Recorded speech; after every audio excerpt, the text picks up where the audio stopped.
Chapter 11. A Postman Named Stamp. The door at the end of the sleeping car flew open. A conductor came running inside. "Who pulled the emergency cord?" he demanded. "I did," Pete Hollister replied, standing up. "I saw a doe and a fawn running onto the tracks. I was afraid they might be hit." At first the trainman seemed annoyed, saying quick stops often injured people on the train. But he added, "However, in this case," and hurried off. The Hollister children and their father quickly put on their coats, followed him outside, and walked down the track. Pete had been right. On the track lay a small deer. The fawn apparently had hurt her right front leg while trying to cross the ties and was unable to use it. The doe was standing some distance away, anxiously looking on. "Well, my boy," said the conductor, turning to Pete, "I'm glad now that you stopped the train. I certainly wouldn't want to hit a fawn." Then he added, "It looked as if her leg's broken." While the others held the frightened fawn to keep her from trying to get away, Mr. Hollister bent down to feel the animal's foreleg. "I'm afraid it is broken," he said. Pam started off. "I'll go get that nice vet I was talking to," she offered, and hurried back to the train. In a few minutes he returned with her and put a splint and a bandage on the fawn's leg. Pete and Ricky lifted the animal to her feet. She looked up at them for a moment, then limped off toward her mother. "The doe will help her baby take the bandage off at the proper time," the animal doctor said. "Well," the conductor grinned, "we've delayed the train, but it was worth it." "Yes," said Sue, "it made the mama deer very happy. We like to make people and animals happy. That's why everybody calls us the Happy Hollisters." The conductor and the veterinarian smiled as they all hurried back to the coach. Mrs. Hollister praised her son, and other passengers came up to talk to the boy. Then everyone settled down once more as the train drew nearer and nearer Froston. Everything was covered with snow. Here and there a small town peeped out from the blanket of white. Holly suddenly called out, "Oh, look! I spy a dog sled team!" Everybody glanced out the windows, including the porter. Far off in the distance, on a little rise of ground, was a fine-looking string of dogs. For a brief moment, the animals were in sight.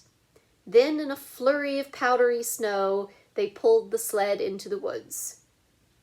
"I wonder who the driver is," Ricky said. The porter remarked that he was surprised to see anybody in these woods with a dog team. "This is a rugged place," he said. "It's full of rocks that are covered by drifting snow. Few people from Froston ever come out this way with huskies."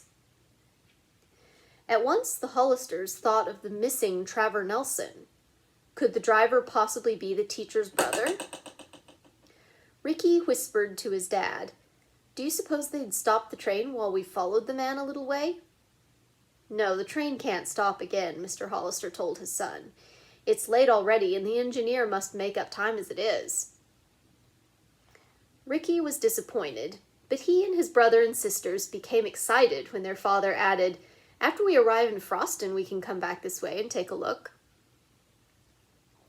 A few hours later, the smiling conductor came into the car again. "Froston, next stop," he announced. The Hollisters eagerly arose from their seats and put on their coats and hats. The porter came to take their luggage off the train. "Here's Froston!" Ricky shouted as he looked from the window. First, there was a white church steeple in the distance. Then the little town came into view. "It looks just like a picture book village," Pam exclaimed. On either side of the tracks stood attractive small houses in many different colors. The red and green ones looked very pretty against the sparkling snow. Every street was decorated with lights and bunting. "You'd think it was Christmas time," Holly said. The porter carried the bags down the steps, and the Hollisters hastened to the wooden platform, where many people were waiting for guests. Suddenly, a deep, hearty voice called out from the edge of the platform. "Hello there! Welcome to Froston!" "Gramp!" Holly shrieked, jumping into the arms of a tall, ruddy-faced man with twinkling blue eyes. "Gram!" Sue cried, hugging and kissing the sweet-faced, rosy-cheeked woman. There were hugs and kisses and pats on the back as all the Hollisters greeted one another. "Everyone ready for Snowflake Camp?" Gramp asked. When his son nodded, he said, "Come on then, Gallant is waiting." As they carried their baggage and the boys' snowshoes through the station, Pete asked, "Who's Gallant, Gramp?" "Our new horse," his grandfather replied with a chuckle. "We didn't tell you about him, wanted to keep it a secret." On the far side of the station stood a red and white sleigh. To it was harnessed a fine, big, dapple-gray horse. "Gallant, meet our folks from Shoreham," Gramp said, as Pam hurried over to pat the animal's nose. "Yikes, a sleigh ride!" Ricky exclaimed, as he helped his father stow the luggage in the sleigh. Then they all climbed in. The boys sat up front with the two men, while Graham and Mrs. Hollister squeezed into the rear with the girls. Mrs. Hollister sat on the outside with Sue in her lap.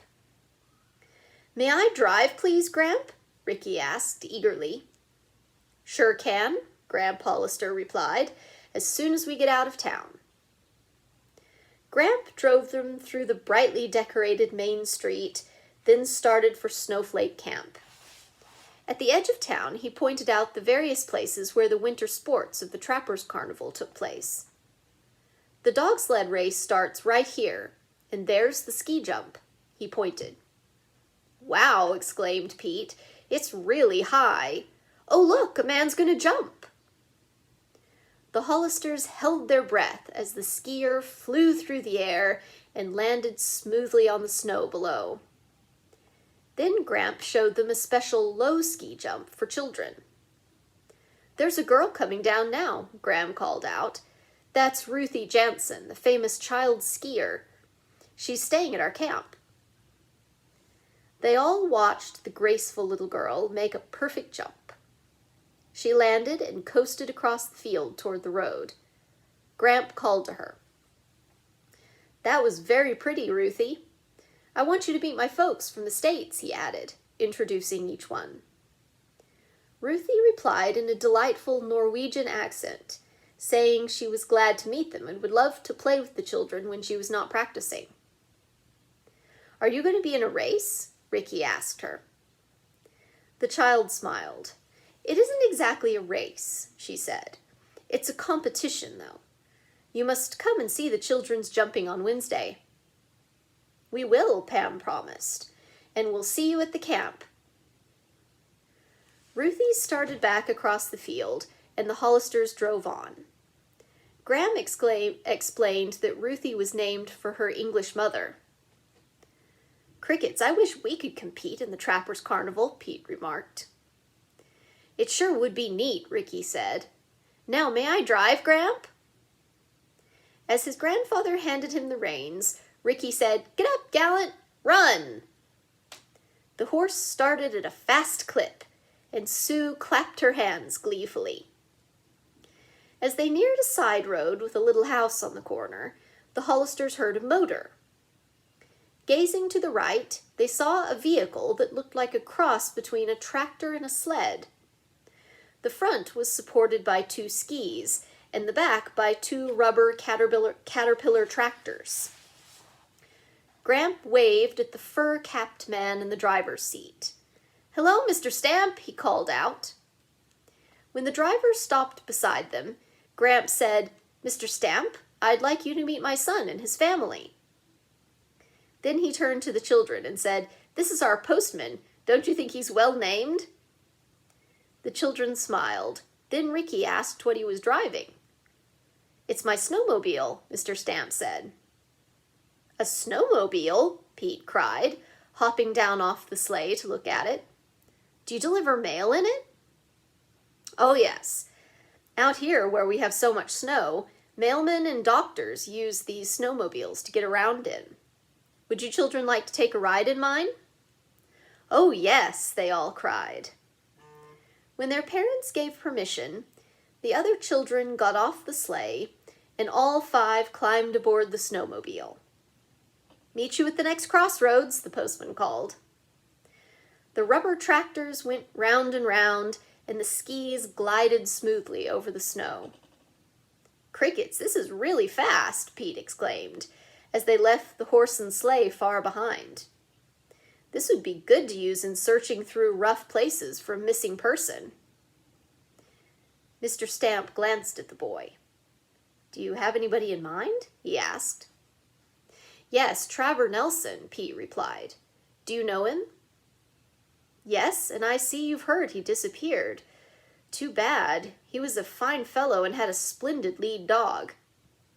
"You mean Fluff?" Pam asked. "That's her name," the mailman answered. "Best husky I've ever seen. Folks around here were hoping Travers would turn up for the carnival and register his team for the race, but he hasn't." "Is it too late?" Pam asked quickly. "No, but it will be by Wednesday night." The children looked at one another, thinking how wonderful it would be if Travers Nelson and his dogs would come and race. "You know," Mr. Stamp went on, "I believe Travers felt so bad about losing last year's race he'll never sign up again.